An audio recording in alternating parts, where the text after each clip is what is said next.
Hey there, everybody. My name's Anita Edwards. I am one of the kickboxing instructors down at the downtown CKO studio. And my name's Sadie Rose. I'm also one of the instructors here. Cool. And we are here to just briefly talk or share information about going into recovery, preparing our body. Yep. We did a bunch of different videos for you guys, but all of them are really an all-encompassing recovery. What does that look like? And we think that this is just such a great time when we are at home and our routines have changed and all of that. This is a great time to focus on active recovery or just recovery in general. And the importance of allowing that time and space for your body to heal. Mm-hmm. In one of the videos prior, we were talking about the 80-20 rule. And in this scenario, I think that this is a great opportunity to take that 20% rest and really focus in on that. Because I think most of the time we're going. That's our 80%. That's our norm, as we have all these things scheduled. We're very active. Our routine is a certain way. That's all thrown upside down. And this is a great time, I think, to focus on the active recovery piece. For sure. And Sadie, you bring up such a great point. I think that percentage, that 80-20, is such a great visual. And I know for those of you that are math or number inclined, but if we, without getting into the science of everything, if we really take just a brief consideration of how complex and dynamic our body is, that when we not only are responding to demands from other people and other situations, but we place demands on our body through what we're demanding for it to do. Even maybe we tend to be more outer or external focus and less internal focus. And that ultimately just depletes our organ functioning, our hormone functioning, our muscle repair, even our ability, actually fully our ability to burn fat. That's a great point. Yeah, I think tying that whole concept of our bodies are not just physical. And this is a great opportunity to really focus on that and bring attention to it, because we often get so stuck in an autopilot, like, this is what I do every day. Here's what I do. I got to stay healthy and well, and I got to be fit.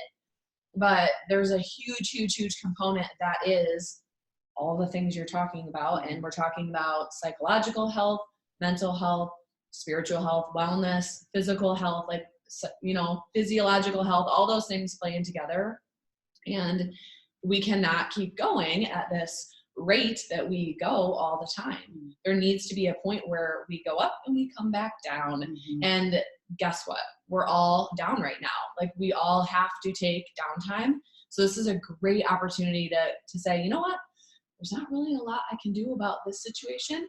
So I'm going to focus on recovery in another situation. Yeah. Such a good, useful statement right there. And we've shared so many different things over the past videos, and each one ultimately ties back into recovery. We talked about control, the things that we can control and can't control.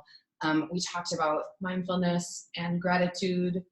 We talked about putting yourself in a situation or an environment that is going to cultivate the goals that you have in mind during this time. A little bit of nutrition, and even just ways that we can gently attend to our body and really, ultimately, I loved the words you used, Sadie, when we did this, but ultimately do that scan of where our body is kind of holding tension, and giving it the opportunity to recover. I think good examples of active recovery that we don't really think about normally are walking, being outside. Like, honestly, a nice walk outside. It's still pretty nice out here in Michigan. That's a great example. Stretching in the morning is also a great example. Dancing, laughing, moving, just walking around and being can do a lot of good for your soul during this time. Absolutely. And even if they are those moments that are a minute or 3 minutes, even stopping to rest and recover recover between tasks or things, because I am aware there are many of you that have kids, and many of you have actually gone into a more chaotic situation in terms of just, you know, parenting and maybe even managing your work role and maybe even managing your elder parents, and it's just exploded. Even taking 30 seconds to 3 minutes just to give your body or your mind a reset to recover and rest. You know, it could be as simple as just minimal 1 or 2 stretches, or it could just be stopping and taking some deep breaths. And we're going to cover some videos to do that, or to get into that as well. So we support those of you that are continuing on pushing forward with your health and fitness goals, and also giving you permission to have a little bit of downtime here and there. For sure. We look forward to hearing all the stories and experiences that you're going through right now when we get back together here at CKO.